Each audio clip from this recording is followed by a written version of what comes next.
Fort കൊച്ചിയിൽ lottery കച്ചവടക്കാരിയെ വാഹനം ഇടിച്ചു വീഴ്ത്തിയ കേസിൽ പ്രതി പിടിയിലായി. ഡസ്റ്റ്ബിൻ അപകടശേഷം വാഹനം നിർത്താതെ പോവുകയായിരുന്നു. ദൃശ്യങ്ങൾ.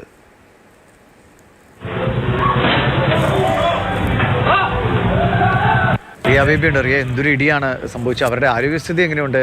എവിടെ നിന്നാണ് ഇയാളെ പിടികൂടിയത്?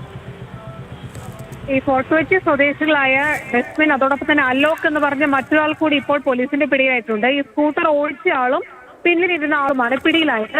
ആ ദൃശ്യങ്ങൾ കാണുമ്പോൾ തന്നെ നമുക്കറിയാം, അമിത വേഗതയിൽ പാഞ്ഞെത്തിയ സ്കൂട്ടർ സ്ത്രീ ഇടിച്ചു വീഴ്ത്തുകയായിരുന്നു. ഈ സംഭവത്തിൽ ഇവർ മുമ്പും കേസുകളിൽ പ്രതികളായവരാണോ എന്നതടക്കം പോലീസ് പരിശോധിക്കുന്നുണ്ട്.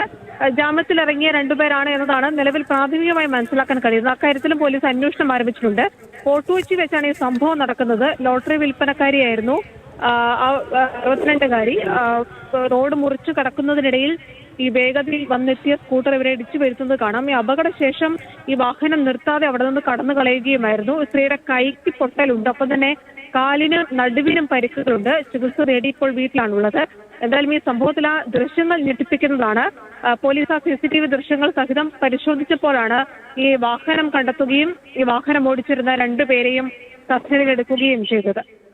ശരിയാണ്, അവർ വളരെ കൃത്യമായി രണ്ട് ഭാഗത്തേക്ക് നോക്കിയിട്ടാണ് അവർ റോഡ് മുറിച്ച് കടന്നത്. പക്ഷേ ഒരു ശ്രദ്ധയുമില്ലാതെ വന്ന ആ ചെറുപ്പക്കാരാണ് ആ സ്ത്രീയുടെ ജീവിതം പ്രതിസന്ധിയിലാക്കിയത്. അവരിപ്പോൾ ആശുപത്രിയിൽ ചികിത്സയിലാണ്. എന്തായാലും നിർത്താതെ പോയ അലോക് എന്ന ആളെ പോലീസ് പിടികൂടിയിട്ടുണ്ട്.